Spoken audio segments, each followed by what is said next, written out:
আজকে শ্রাবণ মাসের প্রথম সোমবার। তো আজকে দেখো আমি সবুজ নাইটি পরে ঠাকুরকে পুজো করেছি।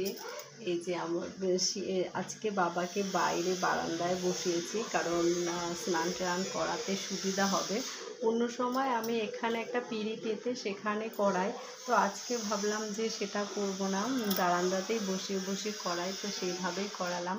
উপোস থেকে পুজো করেছি। কিন্তু আমার মতো তোমরা কারা কারা প্রথম সোমবার পালন করলে?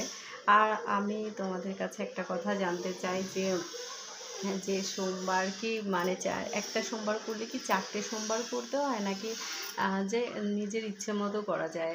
আমি কিন্তু গত বছর প্রথম সোমবার আর শেষের সোমবার করেছিলাম, আর এই বছর দেখি ইচ্ছে আছে 4টে সোমবার করার। এখানে আমার বিশ্বকর্মা ঠাকুর দোকানের পুজো হয়, তারপর এখানে নিয়ে আসি।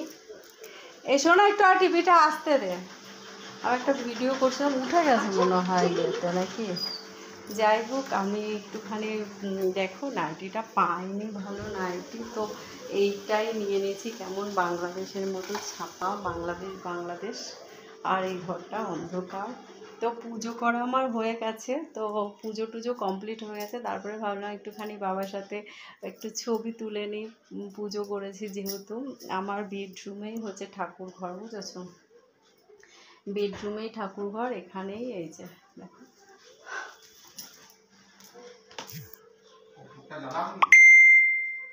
না, কর্পূরটা জ্বালাতে ভুলে গেছি। দাদা কর্পূর নিয়ে এসছে একটা, কর্পূর জ্বালাতে বলেছিল পুজো দেওয়ার সময়। তো সন্ধেবেলায় প্রতিদিনই জ্বালানো হয়, আর এখন ভুলে গেছি দুপুরবেলায়। তার এত ব্যস্ততা রয়েছে, মেয়েকে খেতে দেবো। তো সবুজ নেল পলিশ তো কিনেছি, কিন্তু পরা আর হয়নি, জানো তো, এত কাজের মধ্যে হয় বলো তো। তো সেটা তো পুজো টুজো দেওয়া হয়ে গেছে। এখন সাবু মাখা খাবো, সাবু ভিজিয়ে রেখেছি। আর সকালবেলায় মোটা দানা সাবু, কিন্তু দাদা তো হচ্ছে আজকে পায়নি, একটু ব্যস্ত ছিল। 21শে জুলাই যেতে হয়েছিল, দাদাকে যেতে হয়েছে, তো সেখানে গেছে। তো সকালবেলায় তাড়াতাড়ি করে বাজার করতে পারেনি, হচ্ছে গিয়ে সাবুটা আনতে পেরেছে, কিন্তু হচ্ছে অন্য দোকান থেকে আর পায়নি।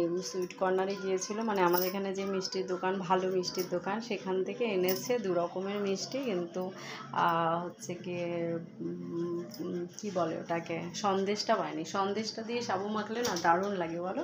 কার কার ভালো লাগে আমার মতো সাবু মাখা? সন্দেশ দিয়ে, তারপরে চিনি দিয়ে, দুধ দিয়ে, কলা দিয়ে সুন্দর করে মেখে সাবু মাখাটা খাবো। দাদাকে এখন খেতে দেবো, তারপরে খাবো। তো ভিডিওটা ভালো লাগলে অবশ্যই লাইক কমেন্ট করো। টাটা, সবাই ভালো থেকো, সাবধানে থেকো। আর অনেক অনেক শুভেচ্ছা আমার তরফ থেকে তোমাদের সবাইকে। তোমরা প্লিজ আমাকে যারা এখনও ফলো করোনি তারা ফলো করে নিও ফেসবুক থেকে, আর যারা ইউটিউবে এখনও সাবস্ক্রাইব করোনি তারা সাবস্ক্রাইব করে নিও। Tata, have a nice day.